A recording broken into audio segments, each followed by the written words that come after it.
Бүгін мұғалімдердің тапсырысымен осындай материал жасадым. Идея менікі емес, бірақ ата-аналар жиналысына пайдалануға өте жақсы келеді екен. Бұл жерде гиперопекаға қатысты осындай 6 түрлі сурет берілген. Соны қиып бөліп бересіз. Ата-аналар бұл оқиғаның реттілігін табу керек. Одан кейін оны түсіндіру керек. Мысалы, мына жерде бірінші алдымен 2 гүл тұр. Біреу бала, біреу ата-ана деп алатын болсақ, бірінші суретте жаңбыр жауып бастады, екінші суретте жаңбыр жауып құйып кеткен кезде анасы баласына екінші гүлге қолшатыр ұсынып ұстап тұр, иә.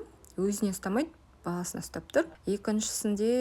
Үшінші суретте де сол көріністі көреміз, бірақ гүлге байқасақ, гүл өспей жатыр, кішірейіп бара жатыр. Төртінші суретте гүл сұрланып кеткен, түсі де өзгеріп кеткен. Бесінші суретте ол мүлдем кішірейіп, алтыншы суретте мүлдем солып қалған, және көріп тұрғаныңыздай анасы не болған түсінбей тұр. Бұл жерде әртүрлі жан-жақтан түсіндіруге болатын шығар.